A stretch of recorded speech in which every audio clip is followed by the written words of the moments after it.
দেইব নিহত হয়েছেন। হামাসের পক্ষ থেকে এই খবর নিশ্চিত করা হয়েছে। যদিও হামাসের সামরিক শাখার প্রধান মোহাম্মদ দেইবের নিহত হওয়ার খবর আগে জানিয়েছিল ইসরায়েল। ইসরায়েলের সেনাবাহিনীর ভাষ্য, গত 13 জুলাই ফিলিস্তিনের গাজা উপত্যকায় খান ইউনিস এলাকায় ইসরায়েলের বিমান হামলায় মোহাম্মদ দেইব নিহত হন। তখনই এই খবর প্রকাশ করেছিল ইসরায়েল। এতদিন হামাসের পক্ষ থেকে দেইবের নিহত হওয়ার বিষয়ে কিছু বলা হয়নি।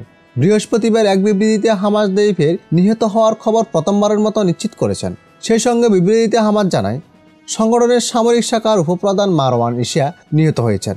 যদিও এই কমান্ডারের নিহতের খবর যুক্তরাষ্ট্র গত বছরের মার্চে দিয়েছিল। রয়টার্সের প্রতিবেদনের তথ্য, মোহাম্মদ দেইব হামাসের সামরিক শাখা আল কাসেম ব্রিগেডের কমান্ডার। দেইবের জন্ম 1965 সালে খান ইউনিস শরণার্থী শিবিরে। 1948 সালের আরব ইসরায়েলের যুদ্ধের পর এই শরণার্থী শিবির প্রতিষ্ঠিত হয়। দেইবের নাম ছিল মোহাম্মদ মাসরি।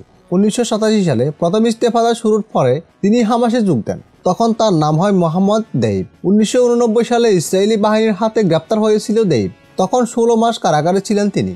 হামাসের সূত্র এই তথ্য জানিয়েছে। সূত্রটি আরও জানায়, ইসলামিক ইউনিভার্সিটি অব গাজা থেকে বিজ্ঞান বিষয়ে ডিগ্রি নিয়েছিলেন দেইব।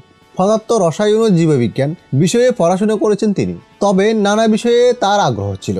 বিশ্ববিদ্যালয়ের সাংস্কৃতিক কমিটির প্রধান ছিলেন। মঞ্চে অভিনয় করেছেন। গাজায় হামাসের নিয়ন্ত্রণ প্রতিষ্ঠায় অসংখ্য টানেল বা সুড়ঙ্গ রয়েছে। এই নেটওয়ার্ক উন্নয়নে কাজ করেছেন দেইব। এছাড়া তিনি হামাসের বোমা বানানোর প্রকল্পে ভূমিকা রেখেছেন। তবে সচরাচর প্রকাশ্যে আসতেন না দেইব। কয়েক দশক ধরে ইসরায়েলের মোস্ট ওয়ান্টেড তালিকায় দেইবের নাম রয়েছে। ইসরায়েলের পক্ষ থেকে একাধিকবার হত্যাচেষ্টায় দেইব একটি চোখ হারান। সেই সঙ্গে পায়ে গুরুতর আঘাত পান তিনি।